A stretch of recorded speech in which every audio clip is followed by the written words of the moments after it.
In this video I'm going to show you how you can watch HBO Max if you're outside one of the allowed regions. I'm in the UK at the moment, and if I go to HBO Max it's not available here, and you'll get this little geo availability screen that Max is not available in your region.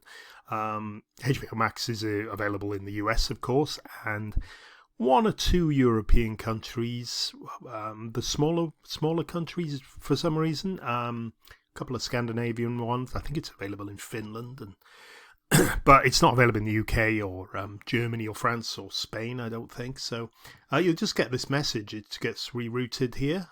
So what happens if you want to watch Max? You might, even if you have a valid subscription, say you've got a US subscription and you're on holiday or working away or an expat or whatever, if you're not in the right location, it doesn't matter even if you're paying a subscription fee.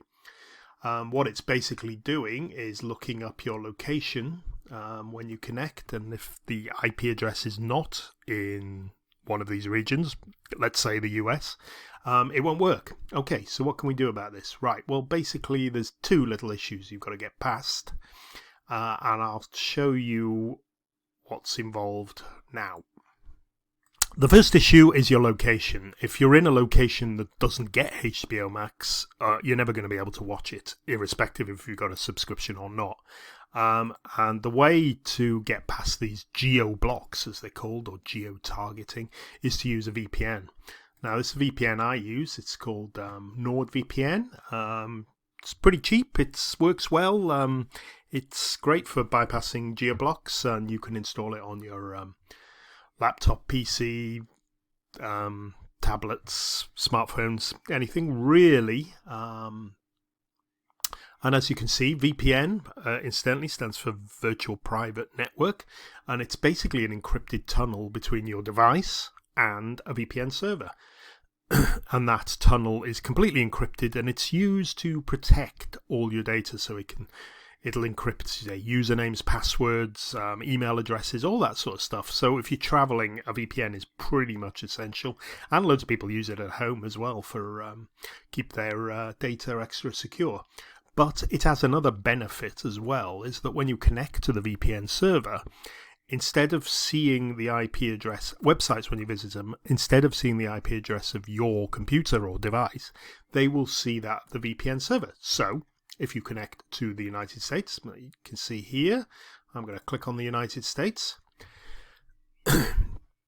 And once I've connected that encrypted tunnel, websites I visit will now think I'm in the United States. Okay? So we're just going to close this down and see how it works.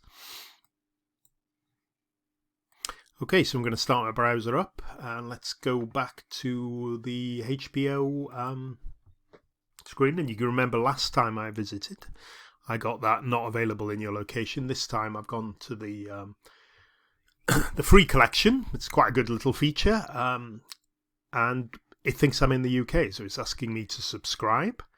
And I can actually watch any of the free episodes. They basically put an episode of lots of these things up free. So if you've always wanted to see the first, that sometimes happens when you reconnect the VPN. It's just reconnect there. So if you want to watch the first episode of, say, The Last of Us or something like that, just enable your VPN, connect to a US server, and hopefully you can see it now.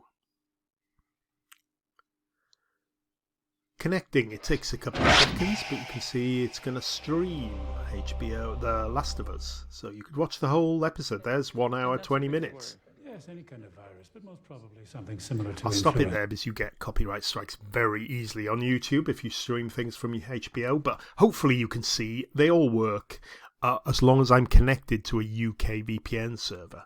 So that's the main issue solved. Now, obviously, HBO is a subscription service, so let's just go back. And to watch it properly, you need to subscribe. And you see here, plans start at $9.99 a month. And if you watch the first episode of Last of Us for free, it's quite a good chance you want to watch the rest of it. It's very good. But there is another issue here. Now, if you've got a HBO Max account and you're just outside the US or traveling or something, you don't need to worry about this.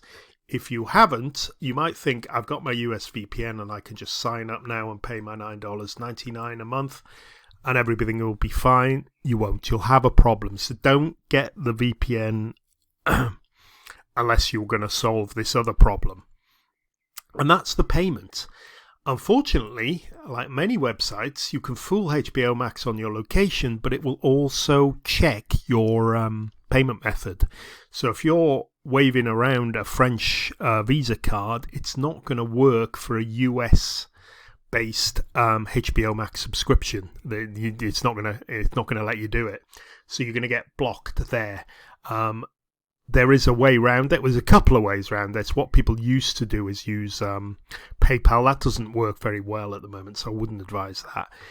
Also, people use gift cards. You can buy like Hulu gift cards and Apple gift cards from the US and use those to pay. I've never really done that because it gets quite expensive. What you would be best doing if you want to watch is use a service called this, which is www.statescard.com, which will give you a virtual credit card that's based in the US. So you basically got an American credit card. It's dead easy to use. I've used it before and it's very simple. It does cost a bit. You have to pay $3.95 a month for the service. So what's that, like $48? About $50 a year. And they do charge a sort of commission on actually loading money onto it. So you basically have to pay. There's an initial $16.99 card issuing, and then there's a $3.95 a month fee, and then there's some charges. It's cheapest to load it from a bank account, or you can do it from a credit card and PayPal. So it does add up a little bit. Your subscription will probably go up 10-12% on HBO, but it's very easy to use, and you've got an American credit card, so you can sign up for other American services if you want. Okay, but that's the easiest way of doing it anyway. So statescard.com, and that's basically it. I hope that's helped somebody out there, and that's how to watch HBO Max.